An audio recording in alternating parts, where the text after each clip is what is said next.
भी चर्चा हुई और ये चर्चा लगातार तीनों दिन ही चलती रही।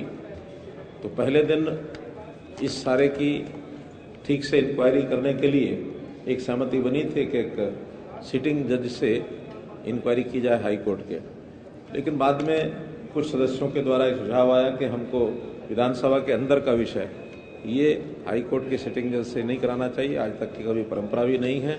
और हो सकता है कि क्योंकि कुछ ऐसे विषय पास्ट के भी बताए गए कि कोर्ट इसमें इंटरफेयर भी नहीं करता है, तो अंततः आज ही दोबारा बिजनेस एडवाइजरी कमेटी की मीटिंग करके और एक इंटरनल कमेटी शिक्षा मंत्री श्री कंवरपाल जी की अध्यक्षता में 5 सदस्यीय कमेटी बनाई गई है। जिन और की आवश्यकता उनको होगी उनसे वो सहयोग ले सकेंगे। तो ये कमेटी बना करके 2005 से और 2023 तक के जो ऐसे यौन शोषण के जितने भी विषय जिनका उल्लेख सत्र में हुआ सदन में, उस सारे के संदर्भ में जो जो बातें हैं उसकी इंक्वायरी वो कमेटी करेगी। सब चीजें उसके अंदर शामिल है। उसमें चूंकि शिक्षा मंत्री की 5 सदस्यीय कमेटी है, स्पीकर साहब ने ही घोषणा करनी है कि इनको वो करेंगे और कोई बात उन्होंने सोची होगी, विचार करेंगे तो उनको बताएंगे। और इसी प्रकार से 4 विधेयक ये भी पारित किए गए, जिसमें 2 फाइनेंस बिल होते हैं जिसके अंदर जो डिमांड्स होती हैं सप्लीमेंट्री डिमांड्स, और उसके अंदर एक विनियोग विधेयक अलग से भी रहता है। तो ऐसे दोनों विधेयक ये, और एक बकाया देय व्यवस्थापन संशोधन विधेयक जो हमने वैट का एक कंपनी वैट के जो सेटलमेंट का एक बिल पहले पारित किया था, उसमें डेट्स का कुछ अंतर रह गया था कि उसको लागू किया था 31 मार्च 2017। उस समय तक के जितने भी पेंडिंग वैट के केसेस थे शामिल किया था, लेकिन बाद में वो ध्यान में आया कि जो जीएसटी है, जीएसटी लागू हुआ था 1 जुलाई 2017 को। तो कुल मिलाकर 1 अप्रैल से और 30 जून तक के जो केसेस है वो कवर नहीं हो रहे थे। इस संशोधन के कारण से उन तिथियों के जो पेंडिंग इश्यूज है वैट के, उसको भी उसमें शामिल किया गया। एक निजी विश्वविद्यालय संस्कारण विश्वविद्यालय, वो जो प्राइवेट विश्वविद्यालय का एक्ट है, उसके अंदर भी उसको संशोधन करके उसमें जोड़ा गया है। इस प्रकार से ये जो 3 दिन का सेशन है बहुत एक सुचारू प्रकार से चलाया गया है। जुलाई 2023 में जो बारिश के कारण से बाढ़ से जानमाल का नुकसान और मुआवजा नहीं मिला, उसका भी इसमें कॉलिंग अटेंशन मोशन के अंदर जो तीसरा था वो तीसरा ये था। अध्यक्ष महोदय का मैं धन्यवाद करता हूं कि सभी विधायकों को पर्याप्त उन्होंने बोलने का मौका दिया है। मैं आज सूची देख रहा था कि मंत्री और अध्यक्ष उपाध्यक्ष को छोड़ करके, मुख्यमंत्री मंत्री अध्यक्ष उपाध्यक्ष को छोड़ करके 74 विधायक थे। उन्होंने तो सब 74 का ही नाम लिख करके और बोलने के लिए अवसर दिया था। कुछ विधायक बीच में अनुपस्थित थे, उनको छोड़कर, और मुझे लगता है कि लगभग 68 के आसपास विधायकों ने बोलने के लिए अपना समय का इसका उपयोग किया है। तो एक विचार मंथन और रचनात्मक और बहुत ही अच्छे विषय सुझाव, अपने अपने क्षेत्र की डिमांड ये भी सब रखी हैं। उन सब डिमांड्स में जो तो इस समय तक योजनाएं बनी हैं उसके अंदर आ गई हैं, ठीक है, जो नहीं आई हैं उनको सबको भी हमने आश्वस्त किया है कि जो उचित डिमांड्स हैं वो अगले सत्र तक, यानी विधानसभा अगला जो बजट सेशन है उस समय तक उनको विचार करके उसको बजट के सेशन में जोड़ लिया जाएगा। तो इस प्रकार से ये 2-3 सूचनाएं और मैं देना चाहूँगा कि आज हाईकोर्ट में एक केस लगा हुआ था ग्रुप सी का, जो सीईटी का टेस्ट, उसके अंदर मुझे बताते हुए प्रसन्नता है कि वो जो 56-57 वाला जो एक पेपर का प्रश्न, जो 2 पेपर थे उनको छोड़ करके आगे और परीक्षा लेने के लिए हाईकोर्ट ने परमिशन दे दी है कि जो सेकंड एग्जाम बाकी जो पोस्टें हैं उनके लिए जो है स्टाफ सिलेक्शन कमीशन उस एग्जाम को करा सकता है। नहीं, 56-57 अभी नहीं निकला है। 56-57 को छोड़ करके शेष जो टेस्ट हैं उनकी एग्जाम लेने की परमिशन जो पहले रोकी हुई थी उसको उन्होंने क्लियर कर दिया कि उसके एग्जाम ले सकते हैं। इसी प्रकार जैसा हमारे आयुष्मान भारत योजना केंद्र की ओर से है, हमने उसमें साथ में चिरायु योजना भी जोड़ी थी और लगभग 29 लाख के आसपास तो जो आयुष्मान भारत के अंतर्गत ऐसे नामों का कार्ड बन चुके हैं और जो चिरायु हरियाणा में जोड़ी उसमें भी 71 लाख लोगों के कार्ड बने हैं और लगभग 50,000 के आसपास ऐसे हैं जो हमने एक्सटेंशन उसकी की थी 1,20,000 से 1,80,000 से 3 लाख 1,500 रुपया दे करके और वो कर सकते हैं। उसमें भी 50,000 से ऊपर लोगों ने और अपना रजिस्ट्रेशन कराया है। तो आज वो संख्या कार्ड बनने की 1 करोड़ की संख्या को पार कर गई है। कुल मिला के टारगेट हमारा 1,40,00,000 लोगों के कार्ड बनने का है। तो इसमें अभी कार्ड और बनेंगे, उनको भी कार्ड बनने का अवसर दिया जाएगा। कुछ केंद्रीय नेता हमारे अभी इन दिनों में आने वाले हैं। सबसे पहले तो जैसा श्रीमद् भागवत गीता के इस जयंती के अवसर पर अंतर्राष्ट्रीय गीता जयंती का जो कुरुक्षेत्र में कार्यक्रम हो रहा है उसके अंदर शुभारंभ उसका वैसे तो 7 तारीख को हो गया था, लेकिन विधिवत जो गीता जयंती के मुख्य कार्यक्रम 17 तारीख से शुरू हुए। 21 तारीख को भारतीय जनता पार्टी के राष्ट्रीय अध्यक्ष श्री JP नड्डा जी वो उसमें आएंगे। 22 तारीख को होम मिनिस्टर साहब वो भी उसमें आएंगे। 17 को वाइस प्रेसिडेंट उसके उद्घाटन के अवसर पर आए थे और होम मिनिस्टर 22 को आने के बाद यहाँ चंडीगढ़ भी आएंगे। चंडीगढ़ में चंडीगढ़ जो UT प्रदेश उनकी मीटिंग है और फिर बाद में हरियाणा की भी 1-2 घंटे की मीटिंग, एक रिव्यू मीटिंग उन्होंने रखी है। उसमें हरियाणा के अधिकारी और हम सब लोग उपस्थित उसमें रहेंगे।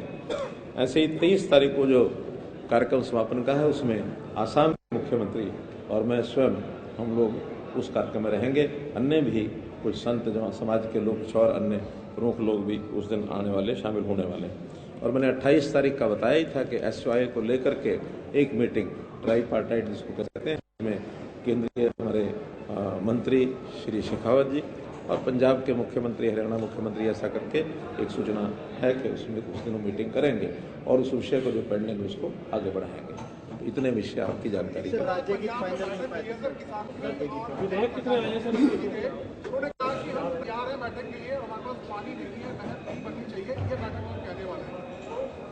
देखिए, मैं उनकी बातों के ऊपर कोई टिप्पणी करने वाला नहीं हूं और ना मुझे बताना चाहिए वो उस दिन मीटिंग में क्या रखेंगे क्या नहीं रखेंगे। कुल मिला के एक सुप्रीम कोर्ट का निर्णय उसका पालन करवाना ये हमारा सबकी एक महती आवश्यकता, हमारा दायित्व भी है। उसका पालन कराएंगे और सुप्रीम कोर्ट के, क्योंकि ये केस सुप्रीम कोर्ट के अंतर्गत है, इसलिए किसी भी सब जुडिस केस के ऊपर इस प्रकार से बाहर बोलना, हाँ जो दायरा सुप्रीम कोर्ट ने तय किया है उस दायरे के अंतर्गत हम बात करेंगे। हाँ जी, हाँ, राज्य गीत का 15 तारीख को एक विचार करने के बाद 3 गीतों का एक चयन करके कमेटी बनी थी चीफ सेक्रेटरी की अध्यक्षता में, तो वो एक शॉर्ट लिस्टेड किए थे और विधानसभा में ये तय किया गया था कि हम लोग आपस में राय करके उसका कोई चयन करें। लेकिन सबकी ओर से सुझाव आया कि इसमें कुछ और भी शब्द जोड़ने चाहिए, कुछ कोई गायक है और भी हो सकते हैं। तो हमने भी इसमें ये कहा कि इन 3 गीतों के ऊपर और जो चिंतन मनन है अगले विधानसभा तक करके अगले सेशन तक, उस सेशन में कोशिश करेंगे कि उसमें से कोई एक चयन हो जाए।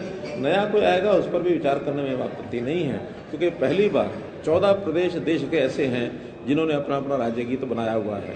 तो हरियाणा भी एक इस बात पर चले ताकि हरियाणा की संस्कृति है, हरियाणा के हमारे जो विशेषताएं हैं वो सब गीत के माध्यम से झलक मिले और हर सरकारी कार्यक्रम में उस गीत का एक प्रकार से गायन हो।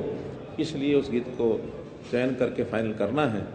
आशा करते हैं अगले बजट सेशन में उसको ठीक करेंगे। बेरोजगारी को लेकर जो आंकड़े आपने पेश किए थे, बेरोजगारी को लेकर जो PLFS के आंकड़े आपने पेश किए थे, उनको लेकर जो है वो नेता विपक्ष ने कहा इसके बावजूद जो CMI के आंकड़े हैं उनको जो है वो मुख्यमंत्री जो है वो मानते नहीं है, इसके अलावा जो अन्य आंकड़े उनको नहीं मानते। तो PLFS के आंकड़े किस बुनियाद पर? देखिए, PLFS क्योंकि भारत सरकार का एक प्लेटफॉर्म है और कोई भारत सरकार का जो प्लेटफॉर्म है ये उनके समय में तो ये बल्कि था भी नहीं, 2013-14 के अंदर तो था भी नहीं, उसके बाद ये सारी शुरू हुआ है। तो इस आंकड़ों के सरकारी जो डाटा है वो हमने बताया है, उसमें कम ज़्यादा होते रहते हैं, लेकिन इस बार जो है हमारा आंकड़ा 5.2% आया है और केंद्र का इससे ज़्यादा है, यानी ऑल इंडिया का एवरेज जो है वो इससे ज़्यादा है। तो इसलिए जो आंकड़े हैं वो तो विधिवत सरकारी आंकड़े हैं और जो बाकी प्राइवेट संस्थाएं हैं, प्राइवेट संस्था का भी जो मैंने बताया कि मुझे जो जानकारी मिली है इस बार वो 8 और 9% के आसपास ही बोल रहे हैं। जो कभी 36% और कभी 25%, कभी 2%, इतना वेरिएशन है, उसके ऊपर विश्वास करना कतई उचित नहीं है। और आज तो वो भी कह रहे हैं कि PLFS के जो डाटा है पिछले 6 महीने या 9 महीने पहले वो 8% था, 8.8% था। तो 8% और 5%, इसको तो हम कह सकते हैं कि इतना अंतर आया है, कम हुई है अनएम्प्लॉयमेंट, लेकिन 28, 30, 36% से हम 5% पर आ गए, इस पर कोई भी यकीन नहीं करेगा। तो आखिर जितना एक जिस गति से एम्प्लॉयमेंट मिलना होता है, उसमें सरकारी एम्प्लॉयमेंट एक पार्ट है, प्राइवेट सेल्फ एम्प्लॉयमेंट ये उसमें मेजर पार्ट है। उसके अंदर स्किलिंग के काम चल रहे हैं, शिक्षा चल रही है। अब तो हमने विदेश में भी, क्योंकि जब मैं दुबई गया था तो वहाँ कुछ ऐसे एजेंसीज के साथ मीटिंग की थी कि विदेश में जहाँ जहाँ जितनी ज़रूरत मैन पावर की है, हम उसको अप्लाई करने के लिए तैयार हैं। तो वो सारे मैच्योर हो रहा है। और अभी 1000 लोग इजराइल ने मांगे हमारे से, और 2 देशों ने कुल मिला के 150 तो है, 1150 की हमने ऐड भी निकाली है कि जो लोग स्किल्ड हैं वो इस अंदर अप्लाई करें। और फिर उसका चयन का तरीका, क्योंकि उन एजेंसीज को भी बुलाना पड़ेगा जिन्होंने रखना है, वो पैरामीटर उनके भी हैं, तो उस हिसाब से उन शर्तों पर चयन करके वहाँ भेजेंगे। और ये संख्या बढ़ सकती है, क्योंकि आज दुनिया में बहुत ऐसे देश हैं जहाँ मैन पावर की बहुत आवश्यकता है। और उस मैन पावर के नाते से अब भी वैसे भी हमारा युवक हरियाणा और पंजाब के तो विदेश में जाने के लिए तरह तरह के हथकंडे अपनाते हैं, इलीगल हथकंडे भी अपनाते हैं, जो हमने मना किया कि नहीं करना है, क्योंकि रिस्क, लाइफ को रिस्क होता है, तो वो नहीं अपनाना चाहिए। डोंकी जैसा जो एक सिस्टम चल पड़ा है, उसको बिल्कुल भी हमने डिस्करेज किया है। उसके खिलाफ हम तो जहाँ जहाँ ऐसे की जानकारी मिलती है, जिसको यानी एनकरेज करते हैं, उनके खिलाफ कार्रवाई भी करते हैं। तो कुल मिलाकर के विधिवत एक लीगल तरीके से, सिस्टमेटिक ढंग से उनको आप भेजा जाए, तो एम्प्लॉयमेंट के लिए बाहर जाते हैं तो अच्छी बात है। इसमें जो इजराइल में जो जा रहे हैं, जैसे जो HKRM के तहत जो युवाओं को या रोजगार के लिए भेजा जा रहा है, कांग्रेस इसके लिए कह रही है कि इजराइल में युद्ध चल रहा है, इस तरह की स्थिति हुई है कि यहाँ के युवाओं को या यहाँ के लोगों को वहाँ भेजना उचित नहीं है। देखिए, ये परस्पर कोई जबरदस्ती नहीं जाने वाला है। आखिर एक मौका है, उन्होंने डिमांड की हुई है। आखिर ऐसा नहीं कि इजराइल में कोई रहते नहीं है, इजराइल में कोई पूरा इजराइल थोड़ी खाली हो गया है। और इजराइल में अगर उनकी आवश्यकता है, वहाँ दूसरे देशों से लोग वहाँ आते थे, अब दूसरे देश के लोग वहाँ नहीं आएंगे, हमारे वहाँ जाएंगे, तो जिनकी इच्छा वो जाएंगे। कोई किसी को जबरदस्ती नहीं भेज रहे हैं। एक एडवर्टाइजमेंट निकाली है, जिनको जाने की इच्छा होगी वो जाएंगे। हमारे न भेजने के बाद भी लोग जाने के लिए अलग अलग रास्ते खोज रहे हैं। तो हमने तो एक विधिवत चैनल दिया है, और इस चैनल में आज भी इजराइल तो सबके लिए खुला है। ऐसा नहीं कि लोग इजराइल जाना बंद हो गए हैं। अब वहाँ की जैसी परिस्थिति है, उस परिस्थिति के हिसाब से सब अपना विचार करके जाए। सीएम साहब, यौन उत्पीड़न के मामलों को लेकर अजय सिंह चौटाला ने कहा कि फास्ट ट्रैक कोर्ट में जो है ये सारे मामले जाने चाहिए ताकि दोषियों को जल्दी सजा मिले। तो उसको लेकर सुझाव दिया गया। मैंने उनको उसके ऊपर अपना जो सापेक्ष उत्तर है वो दे दिया है कि हमने 6 ऐसे फास्ट ट्रैक कोर्ट रेप संबंधी केसेस को लेकर के हमने स्थापित कर दिए हैं। 18 कोर्ट पॉक्सो के जो केसेस हैं उसके लिए स्थापित किए हैं। और बल्कि हरियाणा पहला प्रदेश है जिसने माइनर गर्ल्स, 12 साल से कम छोटी उम्र की जो बच्चियां हैं, उनके जो रेप के केसेस अगर से हो जाए तो उसके लिए कैपिटल सेंटेंस, यानी उसको जो मृत्यु दंड है, मृत्यु दंड तक का भी प्रावधान किया। हरियाणा पहला राज्य था जिन्होंने मृत्यु दंड किया। उसके बाद केंद्र ने भी अडॉप्ट किया, कुछ और स्टेट्स ने भी इसको अडॉप्ट किया। साहब, आपने कहा 9 साल की जो आपकी उपलब्धियां अलग अलग मौके पर आपने सदन में विपक्ष को जवाब के तौर पे बताई, आपने रोजगार की बात की, अन्य आंकड़े आपने रखे। लेकिन हुड्डा साहब बाहर प्रेस कॉन्फ्रेंस करके निकले इस सेशन के दौरान बाद, वो कह रहे हैं कि नॉन परफॉर्मिंग गवर्नमेंट है, टैक्स पर टैक्स लगा रही है और टैक्स ज़्यादा कलेक्शन को अपनी उपलब्धि बता रही है। अगर सरकार का बस चले तो ये सांस लेने को भी टैक्स लगा। पहली बात तो कि हमने कोई नया टैक्स नहीं लगाया है। आप भी यही हैं, हम भी यही हैं, सारी चीज़ों का आप अध्ययन करते हैं। हमने पिछले समय में किसी प्रकार का कोई टैक्स नहीं लगाया। और जहाँ तक जिस टैक्स की मैं बात कर रहा हूँ, जीएसटी है। जीएसटी का फैसला सारे देश भर में क्या रेट होना चाहिए, ये जो जीएसटी काउंसिल है वो करती है। तो जीएसटी काउंसिल ने जो रेट निर्धारण किए हुए हैं, मैं उसकी प्रगति बताई है। और उसकी प्रगति में पर कैपिटा कलेक्शन हरियाणा की वो देश भर में बड़े राज्यों में सबसे ज़्यादा है। केवल 3 राज्य हैं, छोटे छोटे राज्य हैं, गोवा है, अंडमान निकोबार है, और तीसरा सिक्किम में कौन सा है। तो ऐसे 3 राज्य छोटे राज्य हैं जो हमारे से कहीं ऊपर है, उनकी आबादी बहुत कम है। अच्छा, वो ऐसे पोर्ट हैं जहाँ ये जो नागर हवेली, कौन सा, दादरा नागर हवेली, वहाँ तो आबादी एक जिले से भी कम है। लेकिन वहाँ अंतर्राष्ट्रीय स्तर के बहुत लोग वहाँ आते हैं, वहाँ खान पान, वहाँ तरह तरह के और खेल, तरह तरह की बातें जिसके अंदर टैक्स का उनको बहुत अच्छा आता है। तो उस थोड़ी सी आबादी को इतने बड़े टैक्स से अगर डिवाइड कर दें तो स्वाभाविक हमारे से कई गुना हो सकता है। लेकिन जो बड़े राज्य हैं उसमें Haryana is the first in the ranking, जो पर कैपिटा जीएसटी कलेक्शन में हम 34,000 के ऊपर पहुंच गए हैं। तो 34,000 रुपये एक आदमी के नाम से जो आता है हमारा जीएसटी कलेक्शन, ये बहुत बड़ा एक विषय है। सर ऑडिशन भी दिए, दो पोटेंशियल सिंगर्स अंदर सेशन में आपको मिले हैं, कंसीडर करेंगे क्योंकि उन्होंने अपनी प्रतिभा दिखाई है। देखिए बहुत अच्छा, एक तो गायक हमारे लक्ष्मण यादव जी हैं और दूसरे भी मोहम्मद इलियास। तो ऐसे कमेटी बनाई गई है, बोले कि जो स्टेट सॉन्ग को चयन करने के लिए 5 लोगों की कमेटी बनाई है।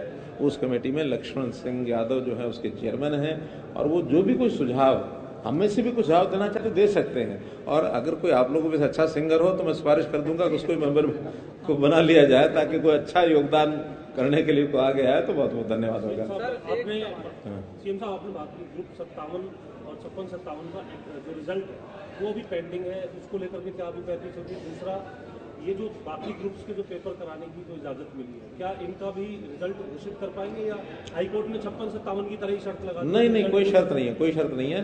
केवल 56-57 का निर्णय कोर्ट ने करना है, क्योंकि उसमें थोड़ा सा कुछ क्वेश्चंस सेम क्वेश्चन रिपीटेड हो गए। रिपीट क्वेश्चन का उन्होंने निर्णय करना है, इसको अलाउ करेंगे कि नहीं करेंगे। पहले 57 हुआ था, 57 में तो कोई रिपीट ही है नहीं, और संयोग ऐसा कि पहले 56 होना था, बाद में 57 होना था, लेकिन किन्हीं कारणों से हमको 56 वाली डेट 57 के बाद रखनी पड़ गई, तो पहले 57 हो गया, फिर 56 हो गया। इसलिए किसी प्रकार की कोई ऐसी इंटेंशन किसी की रही होगी ऐसा नहीं है, लेकिन फिर भी 57 पहले हुआ है तो रिपीटेड तो 56 वाले माने जाएंगे। जो कोर्ट का निर्णय होगा उसको हम स्वीकार करेंगे, लेकिन आगे जितने टेस्ट होंगे उसके परिणाम पर किसी प्रकार की कोई रोक नहीं। कोर्ट का ये बैरियर हटने के बाद अब क्योंकि आपने वादा किया था 60,000 से अधिक रोजगार देने का, कब तक इसको? अब चूंकि टाइम टेबल अपने स्टाफ सिलेक्शन कमीशन के लोग शेड्यूल बनाएंगे, और उस शेड्यूल बनाने के बाद सबको एक उचित अवसर उनका कम्युनिकेशन उनको देना, फिर उनका पेपर लेना, तो टाइम टेबल बनेगा। उस शेड्यूल के हिसाब से सब पेपर लेंगे, और पेपर के तुरंत बाद, क्योंकि उसमें एंट्री तो कोई है नहीं, जैसे जैसे एग्जाम होता जाएगा रिजल्ट निकलता जाएगा और हम उनकी नियुक्तियां जो उनका वो कराते चले जाएंगे। कोई दिक्कत नहीं। का खाना सभी विधायकों ने और आपने भी स्वयं इसको लेकर के जो सरकार की तरफ से मिड डे मील का खाना जो दिया जाता है, वहाँ पर भी क्या इस व्यवस्था को आप लागू करेंगे कि बच्चों को भी मिड डे मील में मिलेट फूड मिल सके, खाना? देखिए, हमने जो पीडीएस की दुकानों पर तो पहले 3 महीने या 5 महीने बाजरा जो है वो देना शुरू किया है, लेकिन ये अच्छा सुझाव है, विचार है कि मिड डे मील स्कूलों में भी और जहाँ आंगनवाड़ी हैं वहाँ भी हम ये खाना जो देते हैं परोसते हैं, लेकिन उनके स्वास्थ्य को ध्यान में रखते हुए, शारीरिक उनकी आवश्यकता को ध्यान में रखते हुए इसके ऊपर जरूर विचार किया जाएगा। सर, एक गठबंधन की बैठक हुई है, उसमें एक बार फिर से विपक्षी एकजुटता देखने को मिली है।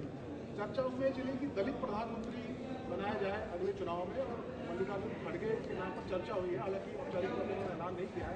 कैसे आप देख रहे हैं? देखिए, कांग्रेस की तरह रहे या कांग्रेस को आगे बढ़ाने के लिए जो उन्होंने कुछ बीच में प्रयोग किए थे, उसमें कांग्रेस को एक सफलता मिली थी। चाहे वो नरसिम्हा राव जी को प्रधानमंत्री बनाया था, और चाहे उन्होंने मनमोहन सिंह जी को बनाया था, वो भी 5 साल शासन कर गए, फिर वो भी 10 साल शासन कर गए। लेकिन जैसे ही सोनिया गांधी ने और राहुल गांधी को आगे बढ़ाने के लिए प्रयत्न किया, तो 2009 के बाद तो भूल भाल गए सब, क्या हुआ क्या नहीं हुआ, और लौट करके कांग्रेस को खड़ा करने के लिए वो आए, तो बड़ी अच्छी बात है। और उसके साथ साथ मैं तो अपने नेता प्रतिपक्ष को भी कहूंगा कि हरियाणा में कांग्रेस को जिंदा रखना है तो किसी और को आगे बढ़ाएं। अगर ये भी दीपेंद्र के पीछे लगे रहेंगे तो जैसे वहां हालत हुई यहाँ भी वैसे रहेगी। धन्यवाद।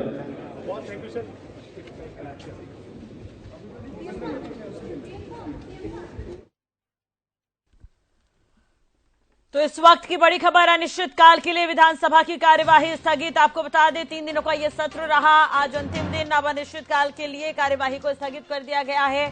सत्र के आखिरी दिन कई मुद्दे रहे। बेरोजगारी का मुद्दा कल भी उठा था, आज भी बेरोजगारी का मुद्दा उठा। तो ये बड़ी और अहम खबर हम आपको बता रहे हैं। अनिश्चितकाल के लिए विधानसभा की कार्यवाही स्थगित। सत्र के अंतिम दिन भी कई ज्वलंत मुद्दों की गूंज रही। सत्ता पक्ष और विपक्ष में तीखी नोकझोंक देखने को मिली और राज्य गीत पर भी आज चर्चा हुई है। आपको बता दें कि जींद प्रकरण और महिला सुरक्षा पर भी विपक्ष ने सवाल उठाए। कांग्रेस इनेलो ने सरकार को घेरा। तो इस पर कंवरपाल ने जवाब भी दिया था। तो अनिश्चितकाल के लिए विधानसभा की कार्यवाही स्थगित कर दी गई है। मुख्यमंत्री मनोहर लाल को भी आप सदन की कार्यवाही के बाद सुन रहे थे। कई मुद्दों पर उन्होंने अपनी बात रखी है। उन्होंने ये भी कहा है कि जो सवाल रह गए हैं, जो काम होने बाकी है, विपक्ष ने जिन कमियों को से अवगत सत्ता पक्ष को कराया, उसे पूरा किया जाएगा। आने वाले बजट सत्र को लेकर भी मुख्यमंत्री मनोहर लाल ने ये जानकारी दी कि जो काम अधूरे हैं उसे पूरा किया जाएगा।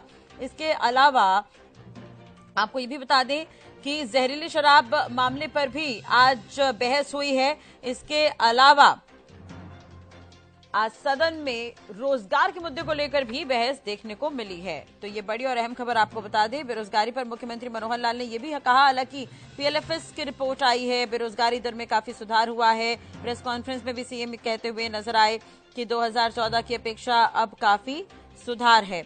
और जीएसटी का जिक्र एक बार फिर से मुख्यमंत्री मनोहर लाल ने किया। टैक्स इंडिया ऑनलाइन ने हरियाणा को पुरस्कार दिया। तमाम बातें उन्होंने कही है।